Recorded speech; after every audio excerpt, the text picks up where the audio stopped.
J'ai envie de te partager 3 illusions que la majorité des gens ont par rapport à l'argent. La première, c'est la sécurité achetée. Tu crois que autant d'argent sur ton compte bancaire va te rendre en sécurité, va faire en sorte que tu es tranquille, que tu peux arrêter de stresser. Mais si ton système nerveux est entraîné à détecter le danger, tu auras peur même avec 1 million. Combien de personnes gagnent super bien leur vie et n'osent pas dépenser, n'osent pas se faire plaisir, continuent à travailler comme des acharnés, etc. Ou alors, au contraire, dépensent littéralement tout, comme je t'ai dit précédemment avec les gens qui gagnent au loto par exemple, parce que l'argent leur brûle les doigts. C'est inconfortable pour eux de le garder, de le faire circuler à bon escient, de jouer avec l'argent. Soit tu dépenses tout, soit tu gardes tout. Mais il y a un truc malsain dans tout ça au final. Deuxièmement, c'est l'identité achetée. Plus d'argent veut peut-être dire plus de marques, plus de signes que t'es riche, plus de signes extérieurs au final que t'as de l'argent. Mais à l'intérieur, qu'est-ce qui se passe pour ces personnes-là? Ils restent la même personne. Et c'est ça le problème.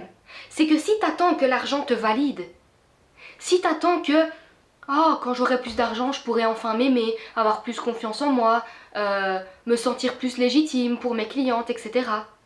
Tu vas peut-être refléter à l'extérieur que tu as plus d'argent, avec des vêtements de marque ou peu importe, ton style de vie, etc.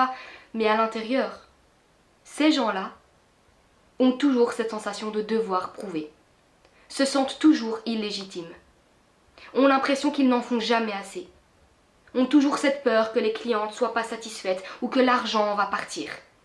Donc l'état intérieur, au final, il est bancal. Même si l'état extérieur reflète que tu as de l'argent, mais au final, on s'en fout de ça.